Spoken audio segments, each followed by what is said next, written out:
Melhor matar uma criança no berço do que acalentar suas ambições incipientes.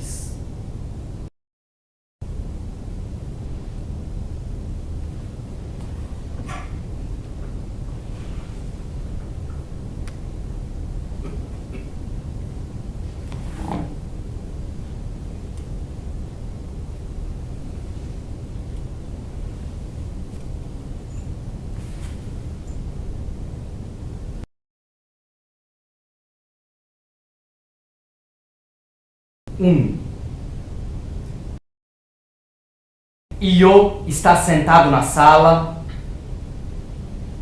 aqui.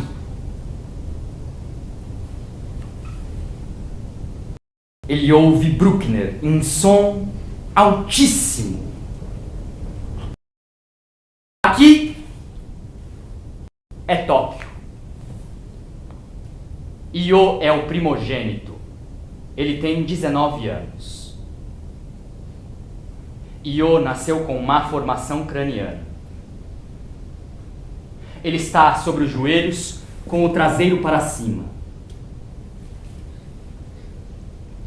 Enquanto ele ouve música, eu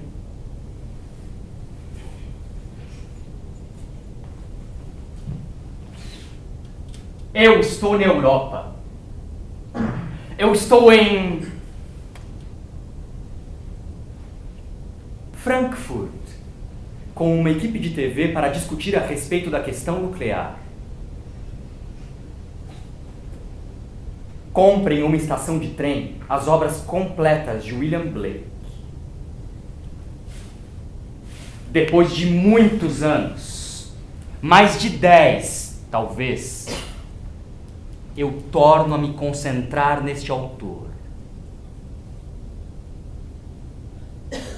Abro o livro e a primeira página traz os seguintes versos. Pai, pai, aonde vais? Ah, não andes tão depressa. Fala, pai, com teu filhinho.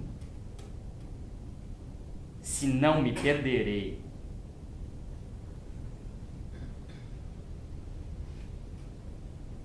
Insone, numa cama de hotel, apago inúmeras vezes a luz da cabeceira, enquanto os meus pensamentos inquietos acabam sempre por retornar ao livro de Blake, em cuja capa vermelha há o desenho em preto de um homem nu, prestes a tombar. Melhor matar uma criança no berço do que acalentar suas ambições incipientes. Foi assim que eu traduzi a descrição de uma xilogravura do próprio Blake, há 20 anos atrás, quando escrevi um dos meus romances.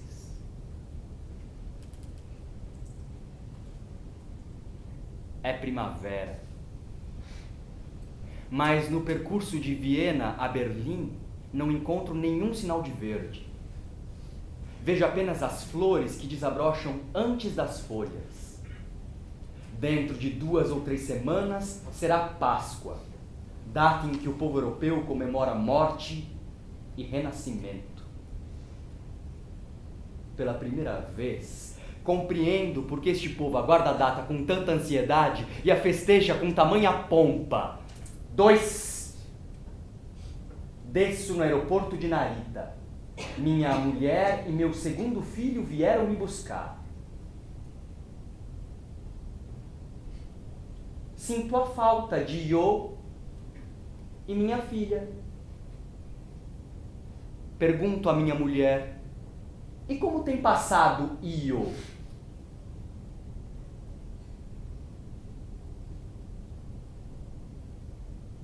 Io se comportou mal.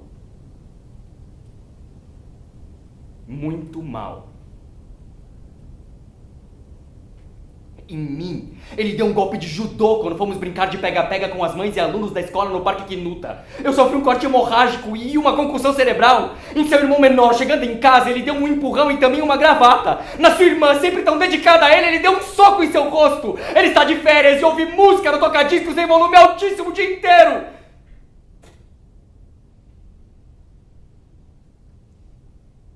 Eu pensei em interná-lo. Nós não podemos mais com ele. Ele já se igualou a você em peso e em altura. Numa noite ele pegou uma faca na cozinha e com as 2 mãos a empunhou diante do peito. Ele ficou assim, atrás de uma cortina, observando o jardim às escuras. Eu tentei controlá-lo, ameaçando contar tudo para você quando voltasse de viagem. Ouvindo Bruckner na rádio FM, ele me respondeu berrando: não, nada disso, meu pai morreu! Eu disse a ele que não. Você não morrera, você estava no exterior, você não morrera. Mas ele teimou: não, senhora, meu pai morreu, ele morreu! Você sabe que ele não morreu, não é, Io? Ele está viajando, certo? Tanto assim que vai voltar no próximo domingo.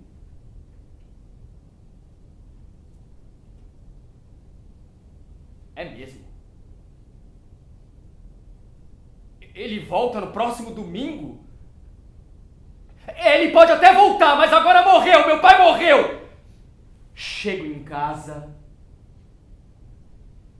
e encontro Io. Seus olhos me põem frente a frente com o núcleo do problema. Eles me chocam. Olhos de fera no cio, que levada pelo ímpeto sexual, se esvai em lascívia. Meu filho está sendo consumido por esta besta exaltada e me fita com o olhar perdido, como se nada pudesse fazer para se defender dela.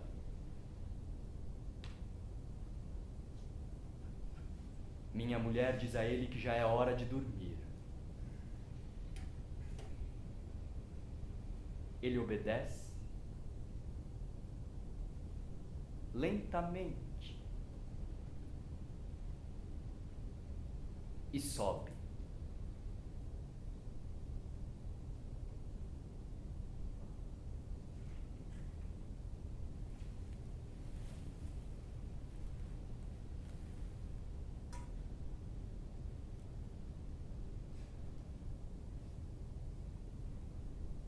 No dia seguinte, eu consigo restabelecer contato com ele. Pé bonito. Assim toda a família faz as pazes com ele. Eu não consigo dormir, mas de manhã eu estou à mesa com toda a família.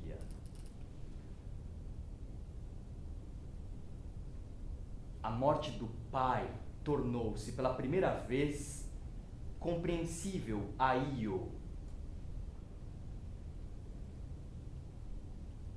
E para mim.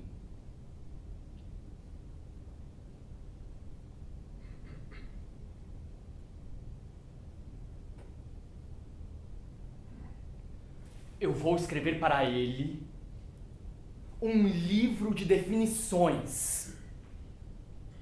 Um livro contendo a definição de todas as coisas existentes no mundo. Um livro para todos aqueles de alma inocente. Um livro para que ele possa seguir sem mim.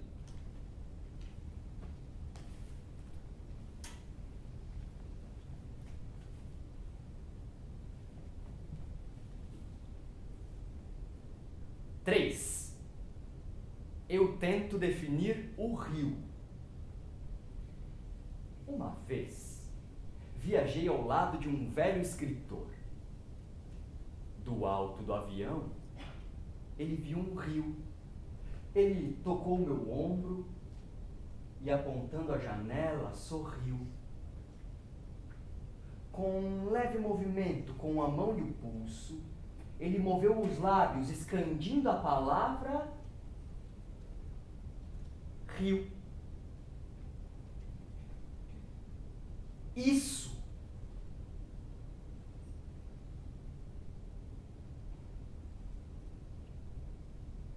é o rio.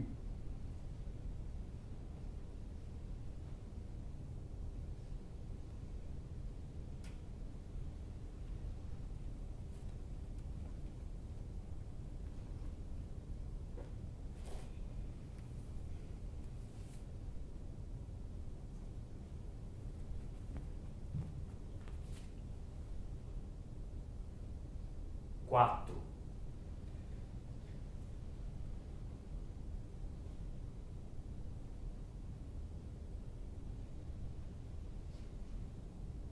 Eu tento definir a morte. No tempo em que eu era criança, um homem surgiu enforcado atrás do santuário Gizo. O homem, pequeno, de meia idade e considerado insignificante até pelas crianças que cruzavam com ele na rua, tinha se matado. O meu irmão menor comentou: "Nossa!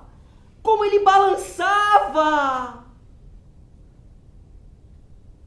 Eu mesmo o observei por trás da pequena multidão de pessoas da vila e de fora dela. Daquele ponto, posicionei o foco no pequeno cadáver, percorri com o olhar o santuário Gizo e senti nascer um sentimento de admiração. Então é esse o tipo de lugar que um homem escolhe para se enforcar? 5. Definição de pé. Agora eu estou deitado no sofá da sala, dormindo. Sentado no chão, meu filho usa os dedos da mão em concha para acariciar de leve, com infinito cuidado, como se tocasse um objeto frágil e macio, o meu pé, que espia da borda da coberta. Ele fala em voz baixa e serena: "Pé? Tudo bem, pé? Você é um pé bonito? Muito bonito. Tudo bem com você, pé? E a gota? Como vai? Pé bonito, muito bonito." Io, o pé está bem. A crise de gota já passou, viu?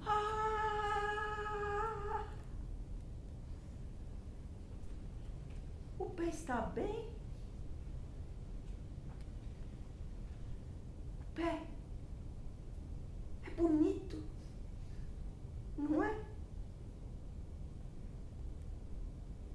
Ele é realmente maravilhoso.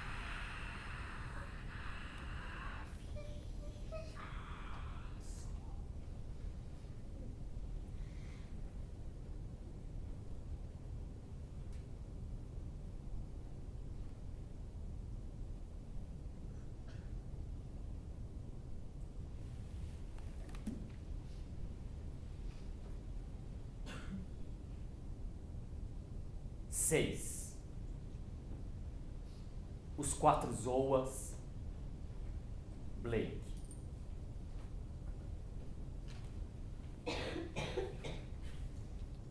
Que o homem labute.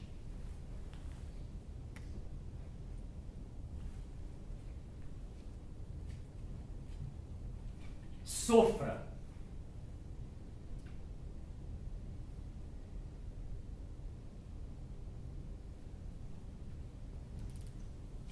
Aprenda.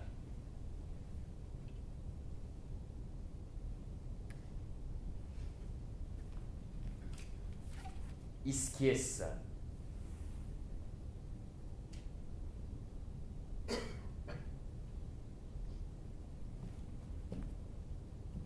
E volte ao vale escuro de onde veio e recomece a luta.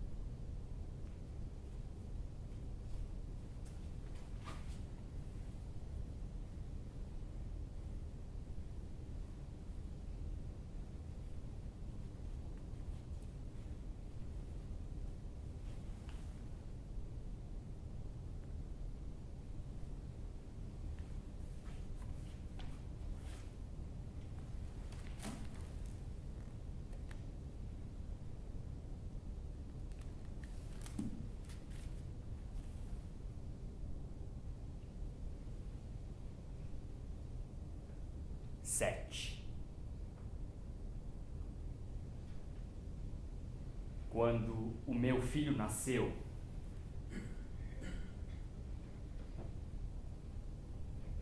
ele tinha na parte de trás da cabeça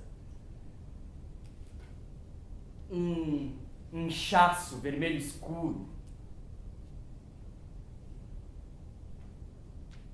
do tamanho de outra cabeça.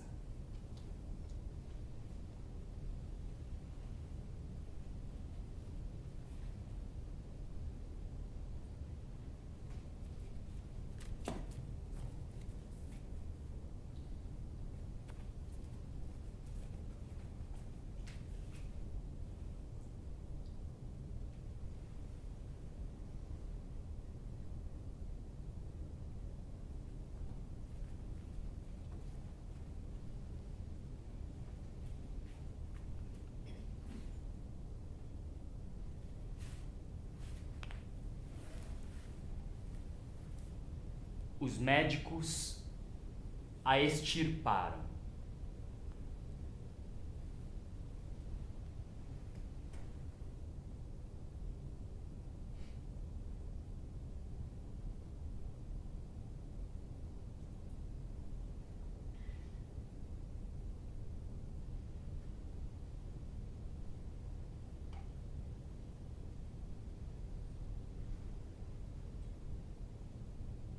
Assim ele sobreviveu.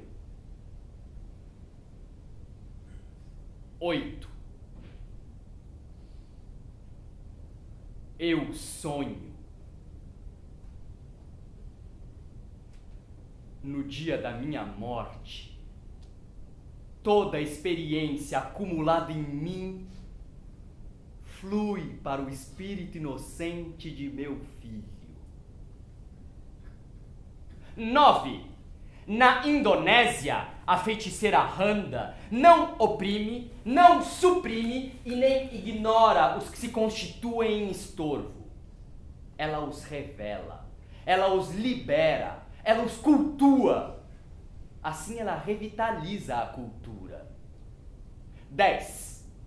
Eu tento definir o sonho. Io, é verdade que você nunca sonha?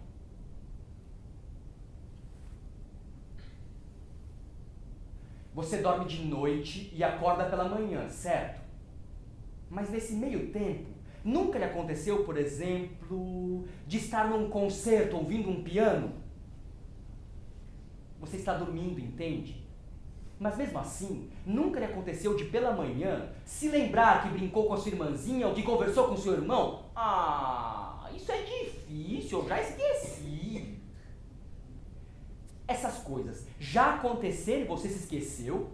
Ou não se lembra porque nunca aconteceram? Você toma o remédio e vai para a cama às 9 da noite. Dorme. E depois disso nada mais acontece? E quando acorda já é de manhã e a sua mãe está no quarto para despertar você? Enquanto dorme, nunca lhe aconteceu, por exemplo, de sentir que ouve música e de ver o instrumentista? Porque isso é sonhar, Io! Música! tem uma composição do Mozart chamada Imagens de um Sonho, K553. Ah, mas essa eu nunca ouvi. Desculpe.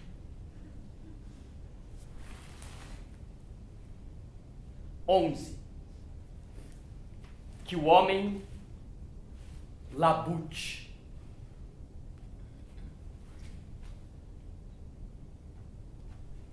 Sofra.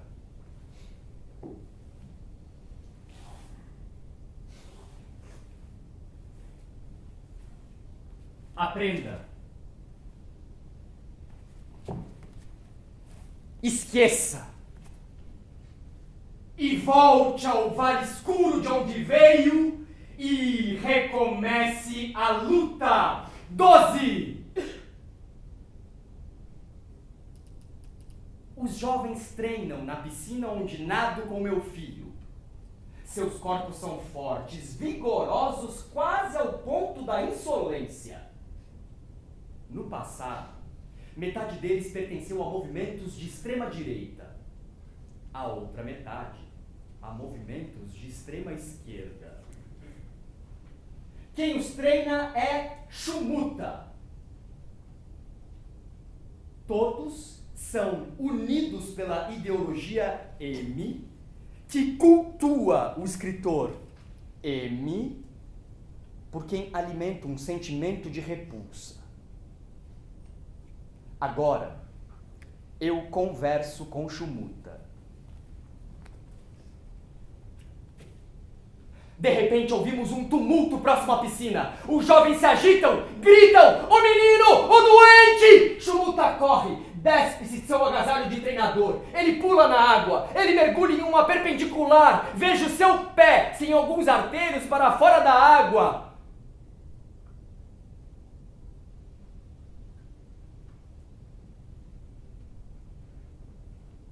Ele retorna à superfície com o meu filho.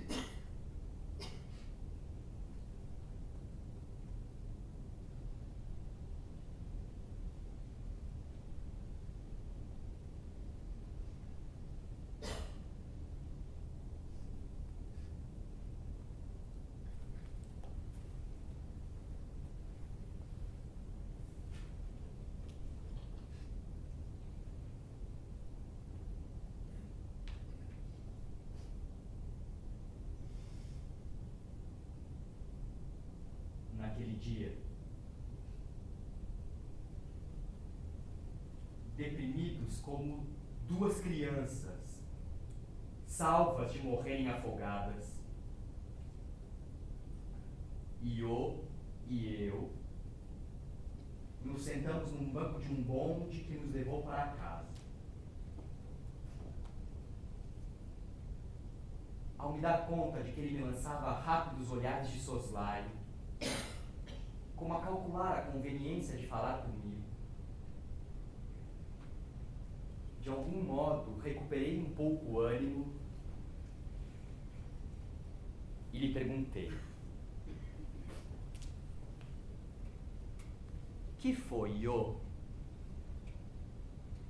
Ainda está se sentindo mal?" "Não, senhor. Já estou bom de novo. Eu afundei. De hoje em diante, decidi que vou aprender a nadar." "Vou nadar, sim." "Ah, se vou." 13. Eu sonho.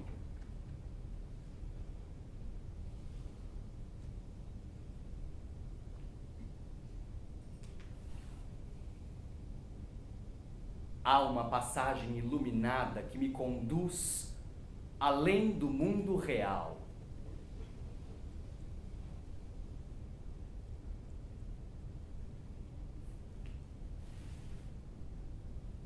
Dela vem uma claridade de um sol de inverno. Eu estou em um campo onde há uma árvore nova, mas frondosa. Io acaba de sair de sua passagem em esplendorosa nudez. Com a luz do sol às costas, ele está de braços abertos e joga o peso sobre um dos pés para se equilibrar. Meu filho me surge com o mais belo corpo jamais visto em toda a minha vida. É a nítida representação de uma qualidade espiritual. No universo constituído apenas por símbolos espirituais, esta qualidade se chama Io. Meu filho caíra neste mundo apenas para me revelar a qualidade espiritual Io. Logo, me dou conta de que meu filho do sonho também me vê como símbolo de uma qualidade espiritual. Percebo então que, assim como Io está nu, eu mesmo estou como um pássaro. Se eu conseguir ver o pássaro em que me transformara, cuja forma eu não posso enxergar, me será revelado o sentido da vida, de nascer neste universo, de labutar, de sofrer, de aprender e de esquecer. O pássaro bate suas asas e voa na direção da cabeça brilhante de meu filho para saber se conseguirá se ver refletido em seus olhos. 14. Gaston Bachelard, Ar e Sonhos. Ainda hoje, imaginação é tida como a habilidade de formar imagens. Mas imaginação é, antes, a habilidade de deformar as imagens percebidas. Em especial, a habilidade de nos libertar das imagens básicas. De alterar as imagens.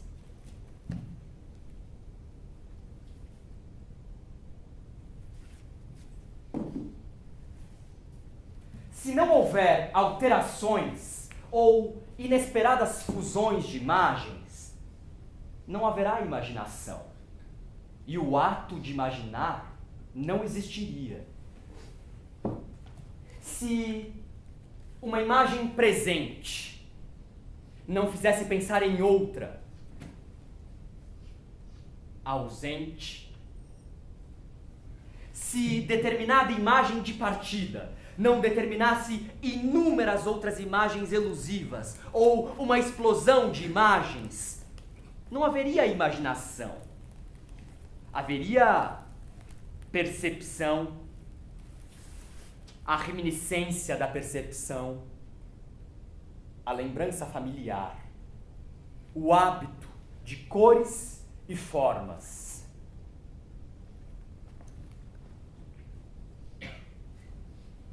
A palavra que se contrapõe à imaginação não é imagem, mas imaginário. Graças ao imaginário, a imaginação é sempre algo aberto, facilmente eludível.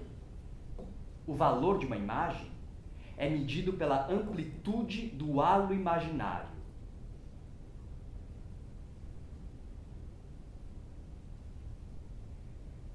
No âmbito do psiquismo, a imaginação é verdadeiramente uma experiência libertadora, nada mais que renovadora.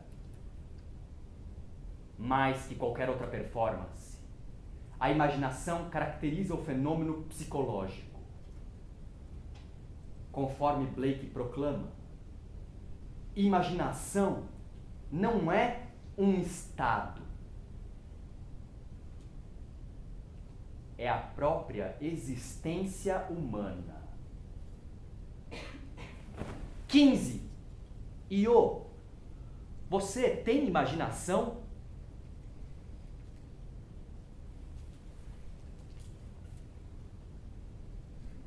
Dezesseis. Eu sonho.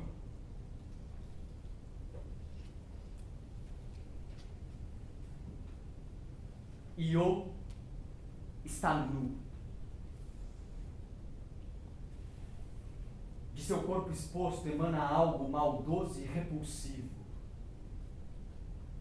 Ele acaba de entrar pela porta dos fundos, está em pé, com as pernas afastadas.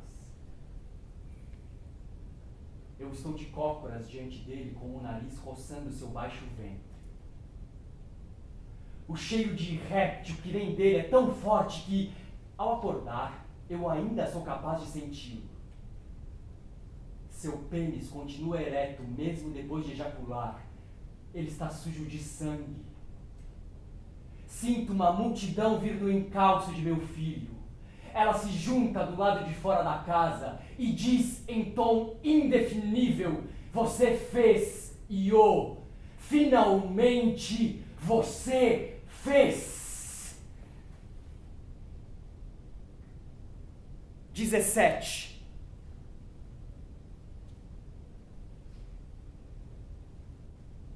Io está deitado no tapete da sala de estar e ouve Mozart na vitrola em volume baixo. Ele havia colocado uma pilha de discos perto de si.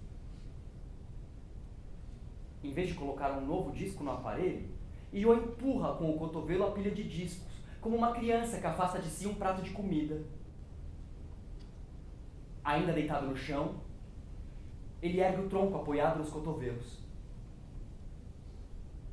Seu rosto está sem expressão, seus olhos estão arregalados, parecem petrificados, a saliva escorre de seus lábios. Eu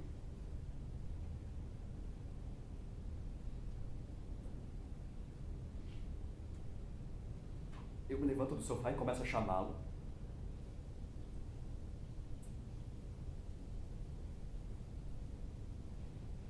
Ele começa a bater a mão e o cotovelo no chão, sem violência, porém com força.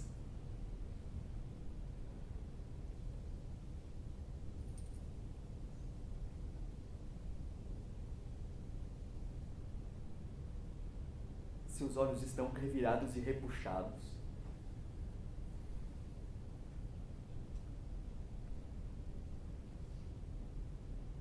Eu enrolo um lenço em meu polegar e coloco entre os dentes de meu filho.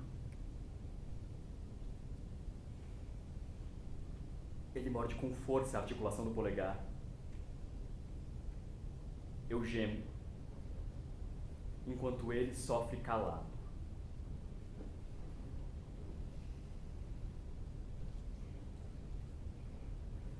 Um minuto depois, ele para de bater no chão e de rilhar os dentes. Amparo-o antes que ele caia de costas no chão. Ergo e o deito no sofá. Ele cai em sono profundo.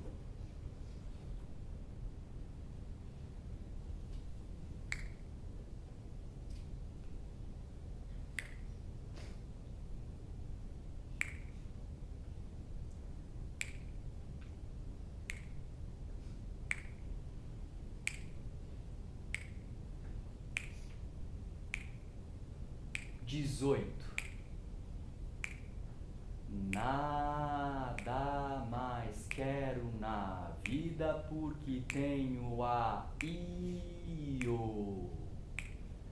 Nada mais quero na vida porque tenho a Io.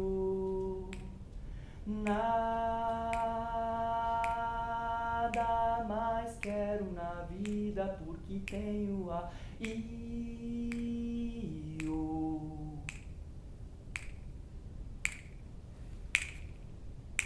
19. Quando se atravessa a estreita passagem entre a casa em que nasci e a do vizinho rumo aos fundos, chega-se ao rio Oda. Há ali um episódio da minha infância. Os detalhes do acidente foram comentados por grupos de pessoas em conversas à beira da estrada. Uma criança havia se afogado num poço ao lado da nascente do rio. Ele mergulhara fundo para tentar arpoar os peixes que costumavam se agrupar numa gruta existente do outro lado de uma fenda num rochedo.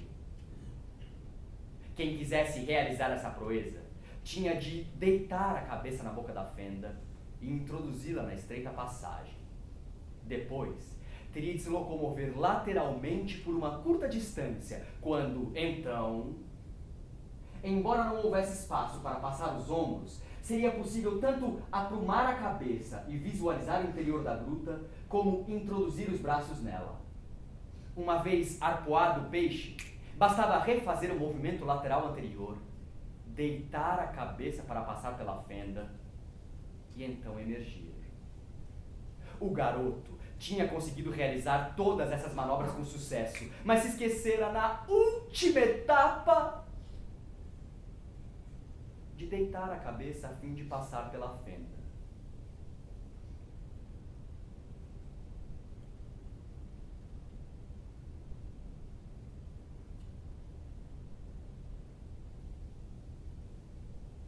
Dizem que foi insano o trabalho de recuperação do corpo do menino.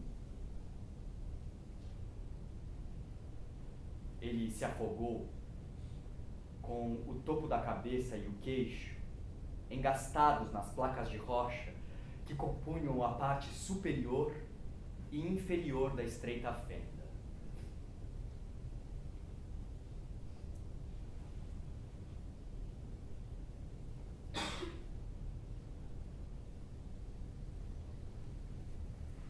Algum tempo depois, numa certa manhã de começo de verão, em que água e ar continuavam gelados, armei-me de um arpão rústico, limpei minha máscara de mergulho com um punhado de folhas de artemísia, chutei bravamente a água e os reflexos solares, entrei sozinho no rio Oda.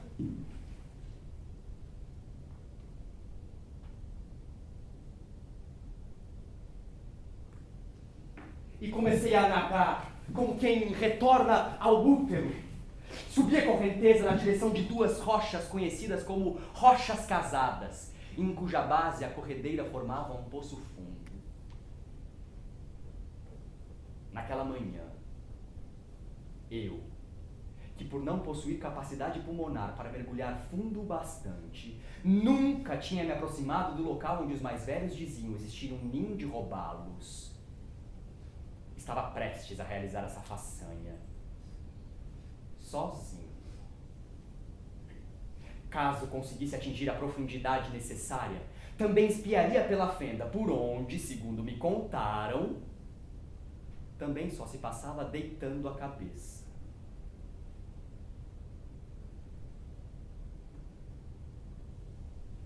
Eu mergulhei.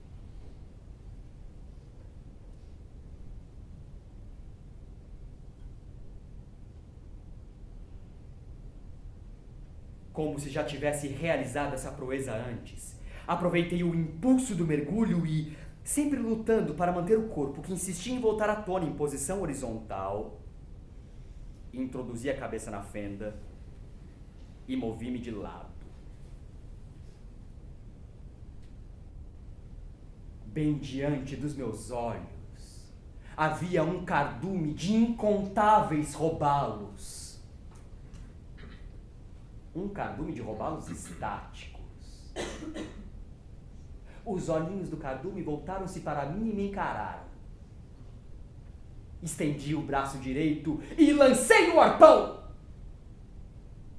Mas a gruta era mais funda do que eu calculara e o arpão nem chegou a se aproximar do cardume.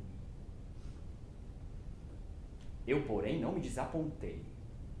Metido no centro de uma caverna, semelhante a um ovo, aberta no meio de um rio que corria num vale, senti então que viveria ali para sempre, respirando por guelras.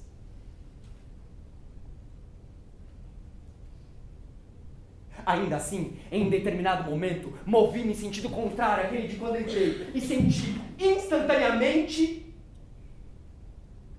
o topo da cabeça e o queixo engastados na fenda. Eu me apavorei, me debati, bebi muita água. Depois, senti a nuca ferida e tive a visão de sangue se espalhando na água como fumaça. Então, subitamente livre das rochas, percebi que era arrastado pela correnteza para uma enseada à margem da corredeira.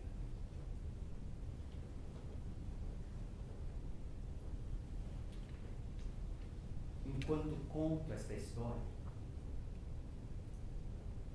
tateio a nuca e localizo de imediato a cicatriz que ali restou. 20. Uma carta vinda de Mikawa, província de Yamaguchi. A diversão pode ser necessária em tempos de paz.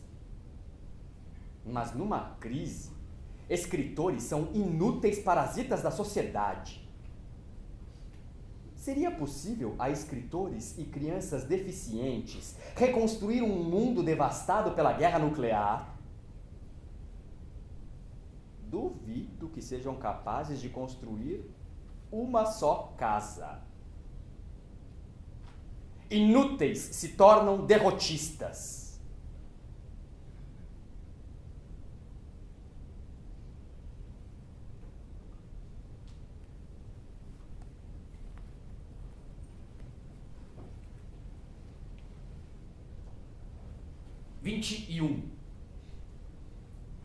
Blake. A inocência convive com a sabedoria, jamais com a ignorância. Io está neste mundo. Do mundo, ele não pode obter muito pelo poder da razão.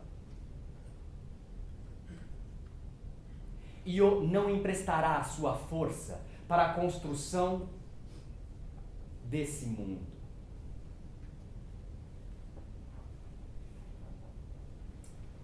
Mas, conforme Blake, a razão conduz o ser humano ao erro. E o próprio mundo é produto do erro.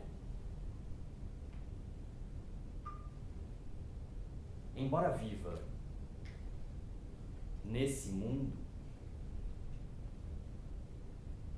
Io não emprestará a sua força para a construção deste mundo e não tem a sua força espiritual consumida pela experiência.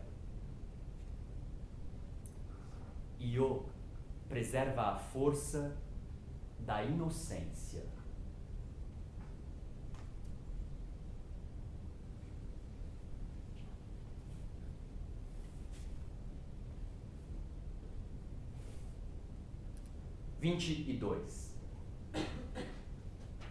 Io dorme de fraldas. Ele talvez não possa deformar imagens. Ele é portador de uma deficiência visual que só pode ser corrigida através de uma complexa combinação de prisma e lente. Ele tem perdas momentâneas de visão que o fazem parar no meio da rua. Há nele sinais de epilepsia. O medicamento Idantol provoca inchaço nas suas gengivas e pelotas vermelhas do tamanho de grãos de arroz surgem entre seus dentes. Todas as manhãs, depois de vestir o uniforme escolar, Io senta-se no tapete da sala de estar e abre o jornal apenas para ler o obituário. Ah, não! Vejam outra vez quanta gente morreu esta manhã! Pneumonia aguda? 83 anos. Ataque cardíaco? 69 anos. Pneumonia bronquial? 89 anos. Io, muita gente morre. E mais gente ainda nasce todos os dias. Entende? Ai!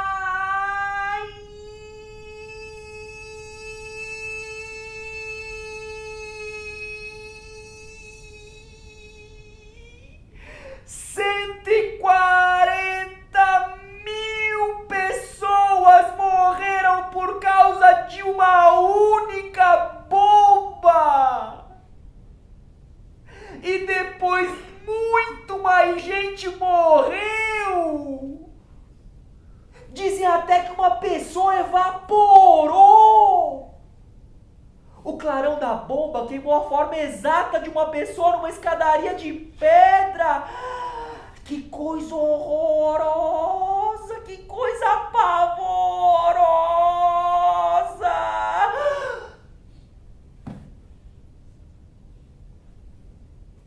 Não estou ouvindo as batidas do meu coração.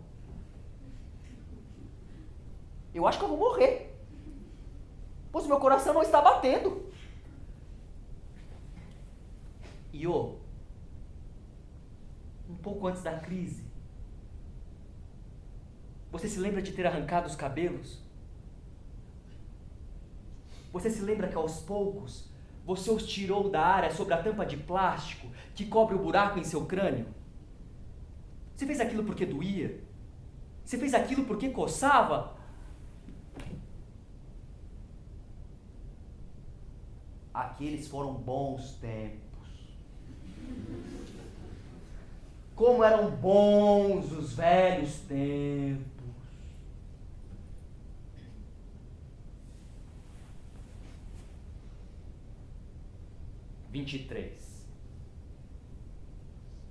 Na minha ausência, Iô empunha uma faca na altura do peito, encosta a cabeça na cortina e fica imóvel, espiando o jardim.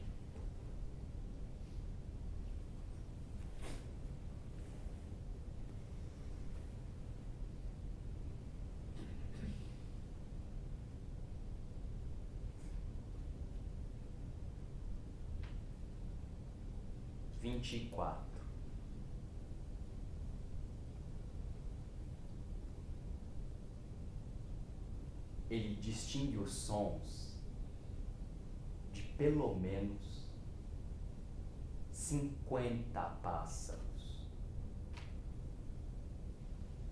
Os sons de pássaros que ele nunca viu.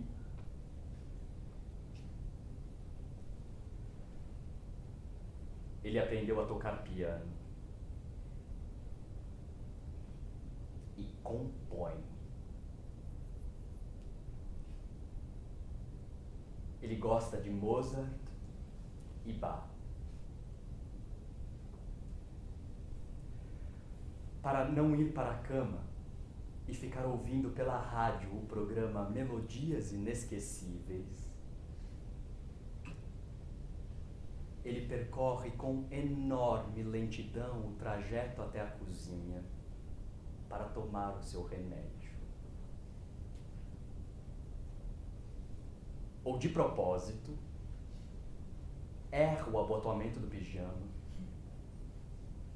para refazê-lo com todo cuidado.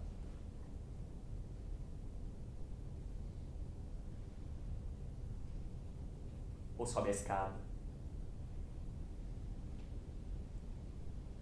e no meio dela para e desce para ir ao banheiro.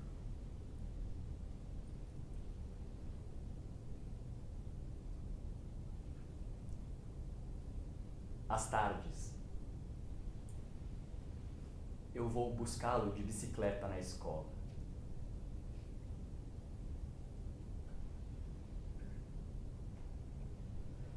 Vê-lo sair com o seu andar lento e especial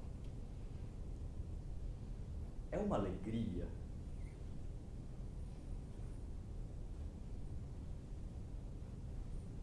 Que faz meu coração palpitar.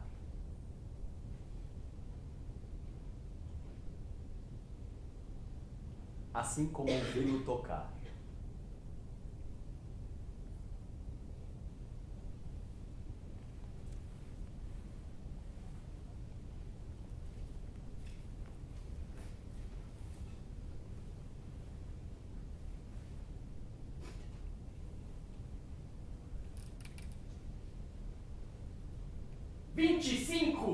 Iô e as montanhas de Izu. Eu quero aproveitar o feriado e ir para a nossa cabana nas montanhas de Izu. A meteorologia, no entanto, prevê a chegada de um tufão. Minha mulher e eu desistimos da viagem e comunicamos nossa decisão aos meninos. Iô não reage e concluo que não estiver interessado em ir à cabana. Quando o sábado amanhece, no entanto, Io surge no vestíbulo, mochila às costas, boné na cabeça e nos pés um par de sapato de couro pesado e duro. Vamos embora, eu acho que eu vou para a montanha de Izu. A minha mulher diz: Io, você não ouviu seu pai dizer que nós não vamos mais para lá? Há um tufão se aproximando. Não, senhora! Não, senhora! Não, senhora! Não, senhora! Eu acho que eu vou para a montanha de Izu. Eu acho que eu vou para a montanha de Izu, sim, senhora! Io, com o tufão, como será que vai ficar a temperatura? Eu acho que vai esfriar muito.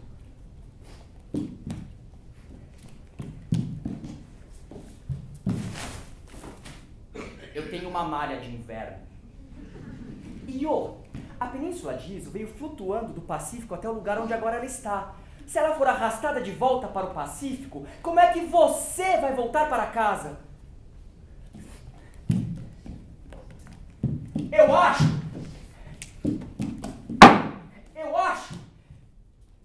que basta a gente chegar na península antes que ela seja arrastada, pois parece que vem aí um tufão.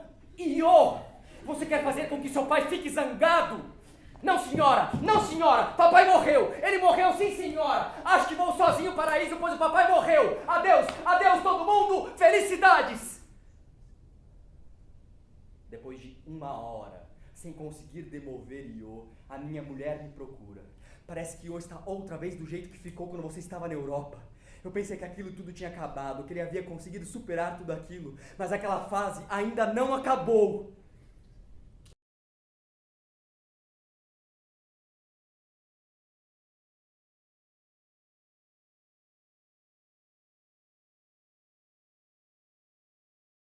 Eu olho pela janela. As poucas árvores do jardim. O vidoeiro, o cornizo, a camélia nova, agitam-se sem cessar. Sobreposto ao som do vento que vara a vegetação, ouço o uivo de uma ventania que descreve uma curva nas alturas em lenta correnteza. Desde a madrugada a chuva cai, intermitente. À distância, um céu negro realmente sinistro. E no meio de blocos escuros de nuvens, camadas mais escuras de nuvens. Guardo na pasta um ensaio que escrevia.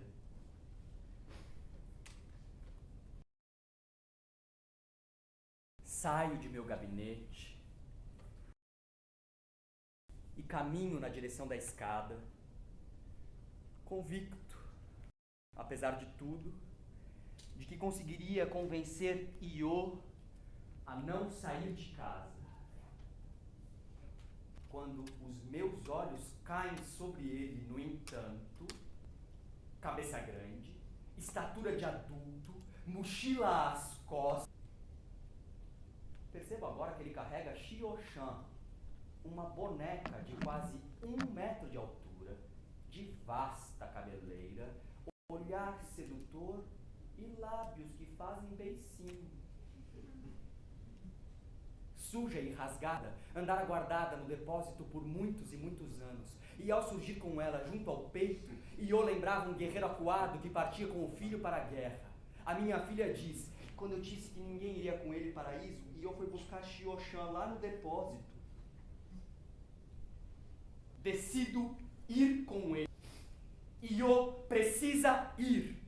Vou de Seijogakuen até Odawara, de lá até Atami, de Atami até Izu. Os alto-falantes da estação nos previnem o tempo inteiro sobre a iminência da tempestade. A noite cai. Para chegar à nossa cabana, eu contrato. O taxista me diz: se as condições da estrada não estiverem boas, retornamos, está bem? Estão dizendo que o tufão vai pegar Izu em cheio antes de prosseguir país adentro. A tempestade chega, mas mesmo assim o motorista consegue nos levar à cabana. Eu acendo a lareira, troco nossas roupas úmidas, faço Io comer, ele dorme, eu leio. Pela janela eu vejo o tufão passar.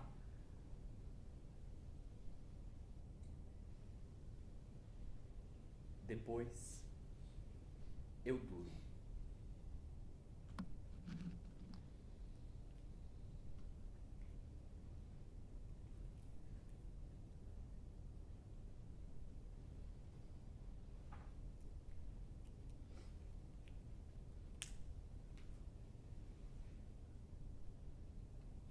26.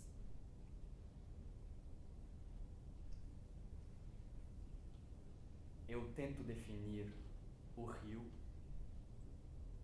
o pé e a morte.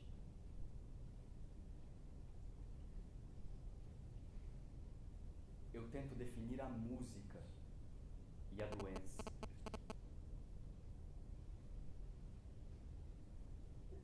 Eu tento definir o amor e o corpo. O dia,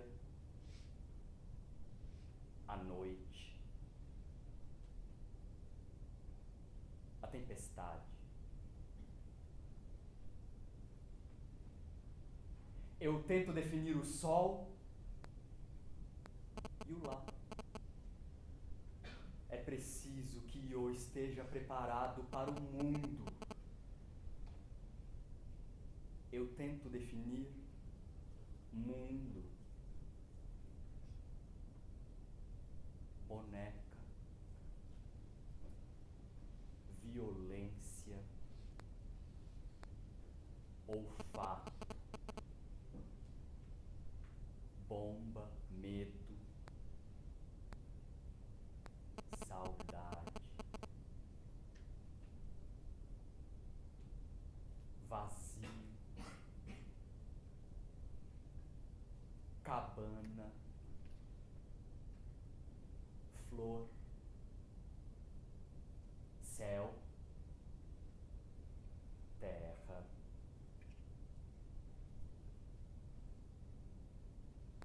tempo,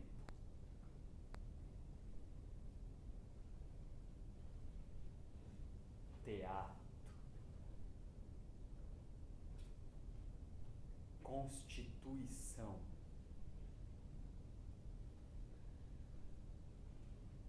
política,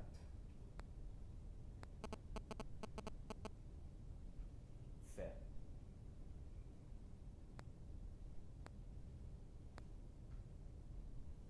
A sua voz, quando canta,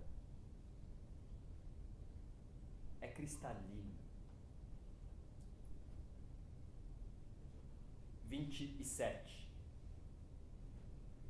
Nada mais quero na vida porque tenho a Io. Nada mais quero na vida porque tenho a Io.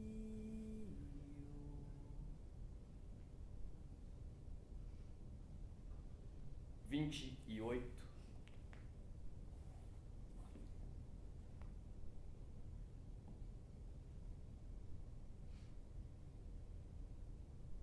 Eu sonho.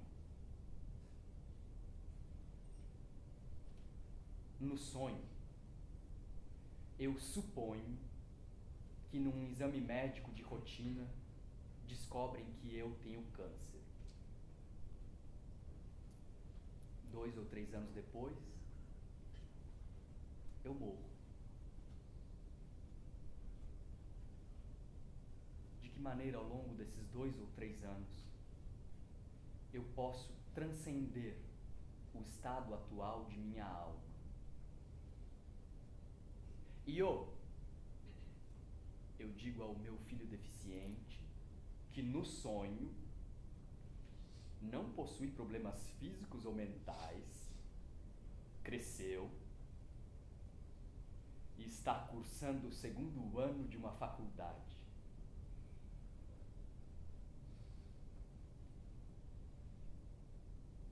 Diante da morte,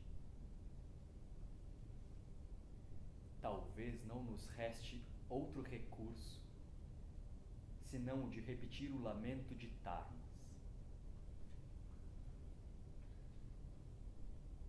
Em sofrimento e dor atroz, sou como um átomo,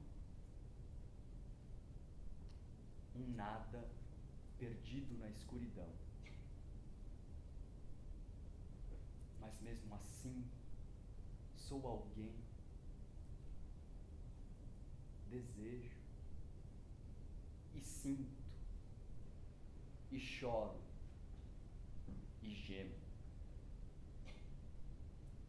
É terrível. Terrível.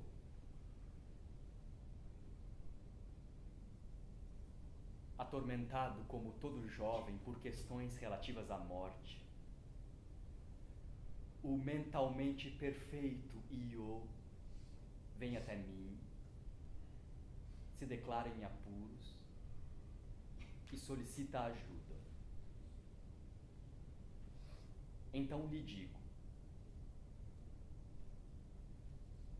ultimamente venho lendo obras e comentários biográficos e cheguei a uma conclusão. Blake morreu de forma esplêndida. Completou uma iluminura com sua técnica única. Dirigiu palavras carinhosas à esposa, uma mulher inculta que não fora sequer capaz de assinar o próprio nome na certidão de casamento, mas que fora por ele educada e transformada em auxiliar das suas pinturas. Pintaram um retrato dela. Entoaram uma canção em louvor a Deus e morrera.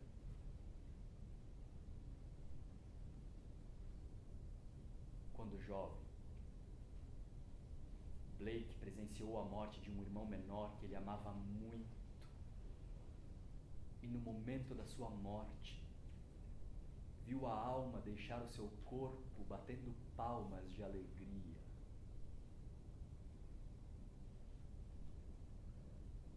O machado derruba o carvalho, a faca abate o cordeiro, mas as suas formas eternas existem para sempre. Amém. Aleluia.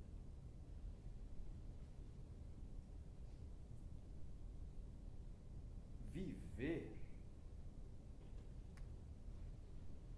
não seria apenas o estágio preparatório para chegar a este meio-dia de alegria espiritual que precede a morte?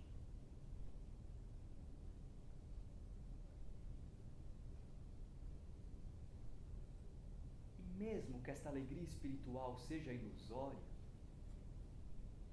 depois disso, é nada.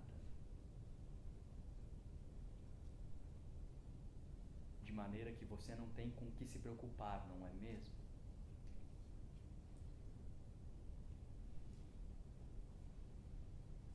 Mas eu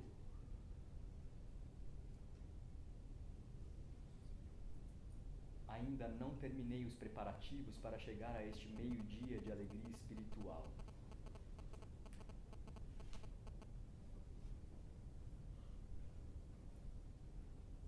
E pensar que eu já me aproximo da idade em que seu avô faleceu.